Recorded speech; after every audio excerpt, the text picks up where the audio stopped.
Assalamualaikum warahmatullahi wabarakatuh. Perkenalkan, nama saya Muhammad Fauzan Halijul Fikar dengan NPM 22.1153. Di sini saya akan menjelaskan apa itu logical fallacy. Baik, yang pertama ada definisi logical fallacy. Logical fallacy adalah cacat dalam struktur penalaran sebuah argumen yang membuatnya tidak logis atau tidak valid.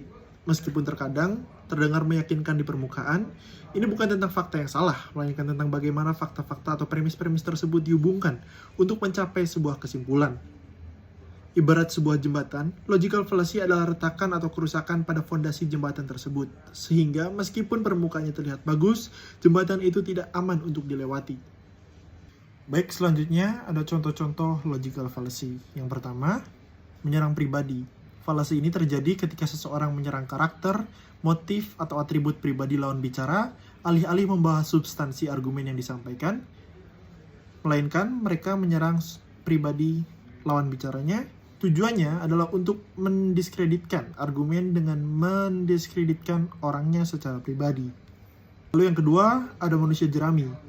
Ini terjadi ketika seseorang menyalahartikan, melebih-lebihkan, atau menyederhanakan argumen lawan untuk membuatnya lebih mudah diserang. Setelah argumen yang diputarbalikan itu dikalahkan, pelaku fallacy mengklaim telah mengalahkan argumen aslinya.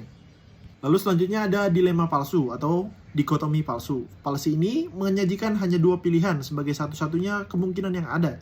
Padahal sebenarnya ada banyak alternatif lain yang tersedia. Ini sering digunakan untuk memaksa orang memilih salah satu dari dua opsi yang seringkali ekstrim.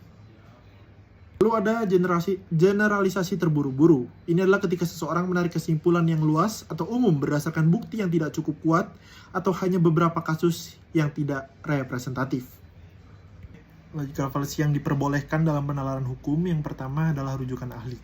Dalam logika murni, mengandalkan otoritas tanpa bukti pendukung bisa jadi fallacy jika otoritas tersebut tidak relevan atau tidak ada konsensusnya. Dalam hukum, sangat umum dan esensial, penggunaan saksi ahli adalah praktik standar. Jaksa atau pengacara akan memanggil ahli forensik, psikolog, atau dokter, atau ahli keuangan untuk memberikan kesaksian dan opini berdasarkan keahlian mereka. Contohnya, seorang dokter forensik memberikan kesaksian tentang penyebab kematian. Argumennya diperkuat oleh statusnya sebagai ahli di bidang tersebut. Mengapa diterima? Keahlian atau spesifik diperlukan untuk memahami bukti yang kompleks, namun penting diingat bahwa otoritas ahli ini masih bisa diuji silang dan argumennya harus didukung oleh bukti dan metodologi yang diterima di bidangnya. Lalu yang kedua, ada preseden atau kebiasaan. Dalam logika murni, mengklaim suatu benar hanya karena banyak orang percaya atau melakukannya adalah fallacy. Dalam hukum, penggunaan preseden atau kebiasaan adalah pilar utama sistem hukum umum. Keputusan pengadilan sebelumnya seringkali digunakan sebagai dasar untuk kasus-kasus yang serupa. Selain itu, kebiasaan hukum juga bisa menjadi sumber hukum.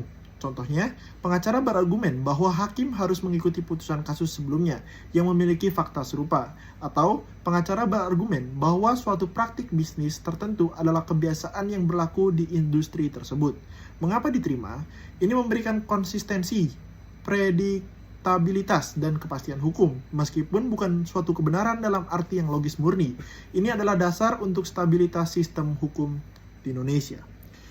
Baik, sekian dari saya. Wassalamualaikum warahmatullahi wabarakatuh.